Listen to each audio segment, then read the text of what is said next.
Bon, on est jeudi, vous êtes parti depuis samedi. T'as pas manqué de boulot hein, au cours de ces jours? Ouais, non, j'ai pas arrêté. J'ai pas arrêté. Écoute, j'ai encore un peu bricolé. Franchement, ça me fait pas spécialement plaisir, mais c'est un bon entraînement. J'ai dit que cette course-là, c'était un entraînement pour le Vendée. Écoute, ça l'est à plein de points de vue.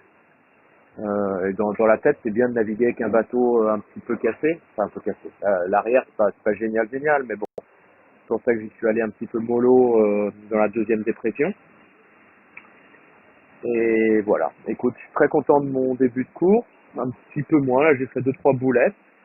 C'est intéressant de voir la vitesse de tous les petits coquins. On a vu cette nuit que Boris et Samantha allaient vite dans les airs un peu plus faibles, 13-14 nœuds de vent.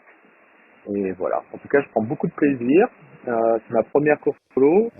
Ok, juste pour revenir sur la partie bricolo, puisque tu aimes ça, tu as fait un petit peu, tu as eu un petit atelier collage, tu as eu un petit atelier tricot aussi pour réparer ta grand voile. Tu as rajouté d'autres options techniques. Écoute, non, non, grand voile et l'arrière du bateau. Alors la grand voile deux fois. Donc j'ai dû l'affaler trois fois parce qu'une fois je l'ai affalée, elle m'a remonté, enfin bon, ça, c'est pas un dessin. Pour aller mettre des patchs de presque 2 mètres au Citraflex et tout, j'en mets un peu partout. Et l'arrière du bateau, pareil, je l'avais réparé une première fois, ça a ressauté dans le collage que j'ai décollé. Donc je mets de la quille, il y a le vent qui rentre, c'est bon signe ça.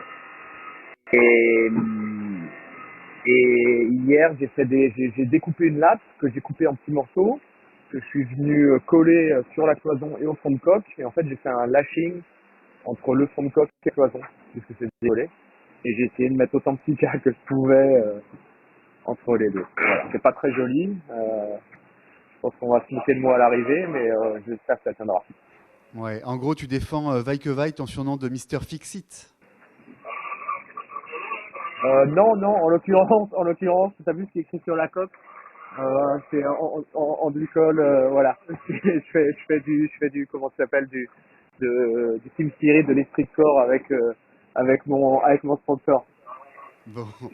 Euh, Ouais, Kevin, j'aimerais bien que tu nous racontes ce jeu mental là, qui consiste à traverser les systèmes météo, les DEP, les zones de molle, les DEP, les zones de molle, les cartouches, etc. Ça demande quand même de votre part une certaine agilité. Est-ce que tu peux nous raconter tout ça? Bah écoute, c'est une découverte pour moi, tout du moins en solitaire, hein. Je l'ai beaucoup fait en équipage, mais voilà, en solitaire, c'est pas foncièrement différent. Sauf que bah tout seul, il faut t'auto-motiver, quoi. T'as pas quelqu'un qui peut te dire un petit mot ou t'aider, quoi. Donc alors maintenant, on a quand même les avantages d'avoir les connexions internet. Donc, c'est très facile d'avoir quelqu'un par texto, etc. Ce qui change la donne quand le solitaire où tu vois un petit peu ce qu'ils ont fait sur le Golden Globe là, sans aucune connexion, sans rien, sans contact humain, je pense que c'est plus compliqué.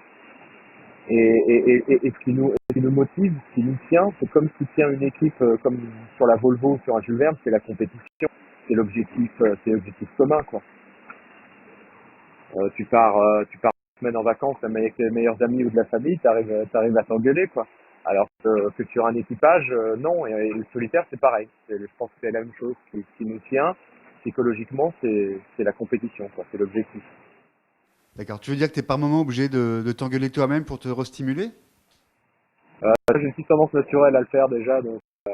Mais ouais, ouais, c'est une façon de, c'est-à-dire que c'est une façon d'idée où des fois, faut savoir se mettre des petits coups de pied au cul parce que tout le monde a des petits moments de flemme. Les gens, certains plus ou moins, mais il y a forcément des petits moments où tu es obligé de te dire, hey, là, faut pas.